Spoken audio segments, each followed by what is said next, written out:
Salut, bienvenue sur votre plateforme. Ici votre humble serviteur, Mwana Zambe, Mwanwe, l'homme le plus noir de la terre.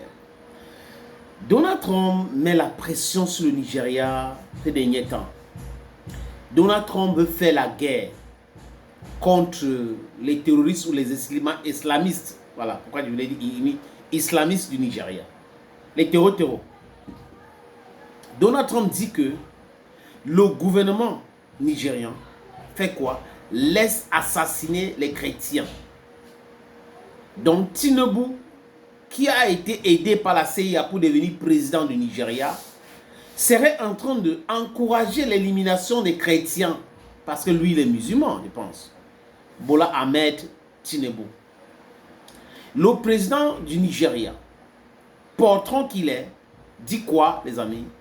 Il veut rencontrer Donald Trump pour essayer de l'expliquer que ce n'est pas vrai, que vraiment on tue tout le monde dans son pays.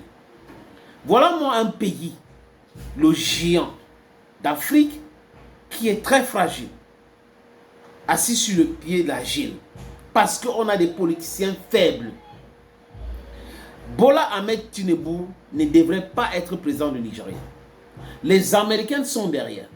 Et voilà les Américains qui sont en train de mettre la pression et qui veulent l'enlever. Dernièrement, il a fait arrêter certains généraux en disant qu'il y avait le complot contre lui. Et l'armée, une partie de l'armée avait dit c'est faux, il n'y a jamais eu un complot pour enlever Tinubu au pouvoir. Jamais. Voilà Tinubu maintenant qui est menacé par Donald Trump directement. Et Donald Trump n'a pas fait ça une fois. Il n'a pas fait ça deux fois. Plusieurs fois, il a répété cela. Et les amis, je voulais même comprendre. Il se prend pour qui, M. Trump? Qui lui a donné l'autorité de défendre les chrétiens du monde entier? Le christianisme, c'est quoi? Les autres, là, c'est quoi? Ce sont les religions importées. Nous sommes des Africains. J'aimerais voir l'Union africaine, le machin qu'on appelle l'Union africaine, parce que ce machin-là, vraiment, ça ne sert à rien. Avec une sortie, donc il fait une sortie musclée pour expliquer, non, nous sommes les Africains. S'il y a un problème, on doit trouver une solution africaine, endogène et non une solution exogène. Donc, les États-Unis d'Amérique de Donald Trump, Dieu les a envoyés protéger les chrétiens du Nigeria. Et les chrétiens du Nigeria, le gouvernement du Nigeria est incapable de les protéger. C'est pas possible. On ne peut pas éliminer les gens parce qu'ils prient Dieu. Et on élimine les gens parce qu'ils prient Allah. Ça n'a pas de sens. Je dis ça n'a pas de sens. Et si Donald Trump est en train de menacer, il menace le Venezuela, n'est-ce pas? Il dit, oh, narcotrafiquants et tout ça, la drogue et autres, alors qu'on sait qu'il va aller voler le pétrole. Il menace maintenant le Nigeria parce que quoi? Dangote produit le carburant localement. On raffine le carburant localement au Nigeria. En fait, Donald Trump est perturbé par ces faits-là. Les Américains et les Occidentaux n'aiment pas ça.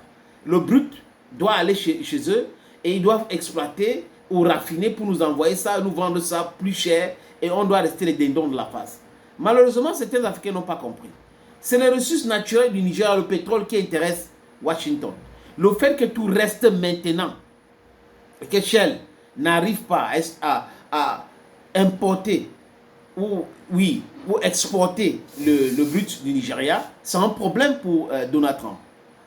Le Californium aussi, qui a poussé les États-Unis à encourager Boko Haram et les autres, est aussi très important. En fait, quand vous le voyez là, Donald Trump n'aime pas les chrétiens.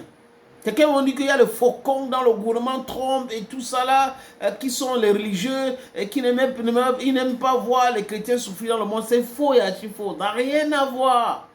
Ça n'a rien à voir avec la religion. Ça a tout à voir avec les ressources naturelles. C'est le pillage, c'est le vol, c'est la spoliation. C'est ça qui intéresse Donald Trump. Donc, si le Nigeria avait un vrai président, pas Tinubu, parce que Tinubu, là où il est là, il dit, je veux rencontrer Donald Trump pour l'expliquer. C'est parce qu'il sait que la justice américaine a ses trousses. Hein. À tout moment, on peut ouvrir le dossier concernant la drogue, le trafic de drogue. Je n'invente rien. Donc, le monsieur est faible, il ne peut rien. Quand Donald Trump parle, il se met à genoux.